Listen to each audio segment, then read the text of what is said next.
Hey bookworms, so today I'm going to do a book review of The Redemption of Althalus by David and Lee Eddings.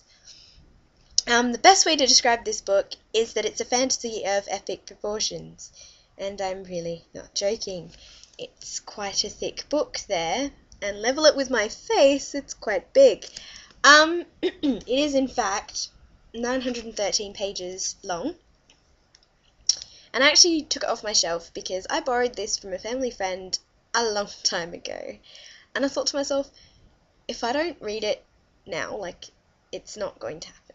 I'm never going to get it done. If I don't do it now, I'm never going to get it done. So I took it off the shelf and I started reading it. And I actually loved it. It's actually a very good book. I know I sound really surprised by that, but for something so big, I wasn't sure how good it was going to be. But it was actually very, very good. So the general gist of the story is that Althalus, a thief, running down on his luck, meets a man named Gend who hires him to steal a book from the house at the end of the world.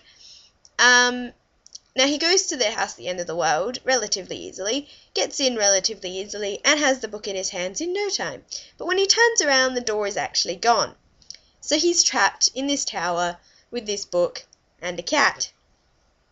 The cat, however, is a goddess by the name of Dwyer, and that's the cat there. Althalus affectionately names her Emmy, short for Emerald because of her green eyes, and Emmy teaches Althalus how to read. By the time Althalus can read, he's finished reading the book that he was sent to steal and now knows the plot that the man Gend is hatching.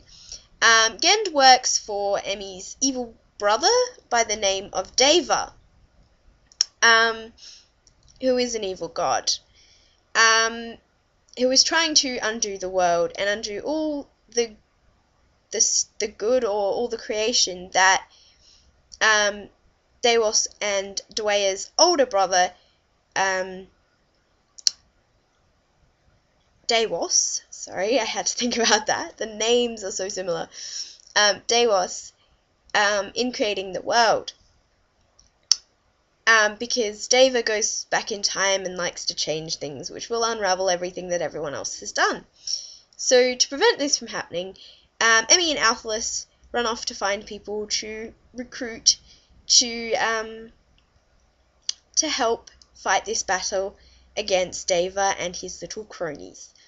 And it's actually a very, very good book. I really liked it. The first half of it is pretty much Althalus and Emmy finding their new recruits, their special recruits, to fight this war with them. And each recruit has their own little story. And it's quite cute. It's quite nice. For those people who aren't massively into the war side of fantasy novels, may find some of the middle a little tedious, because a lot of it is war strategy and a lot of stuff that goes on in war, and not a lot of devastation on the side of the good guys, which I thought was a little bit much. I thought they could have had a couple of big losses, and then still come through and it'd been fine. But apart from that, it was quite a good book. And for those people who like a little bit of a love story in fantasy, there is a little bit of a love story in this. There's a few characters who fall for each other.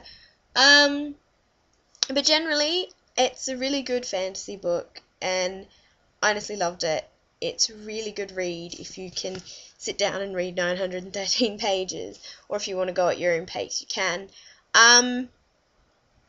Like I said, I had it read, I can't remember how long it took me, but it didn't take me much more than probably a few weeks maximum. I'm not sure, because I stopped and started and stopped and started. But generally, yes, if you want to sit down and have a good block, it won't take you that long. The text isn't that small. It's just sort of normal size text.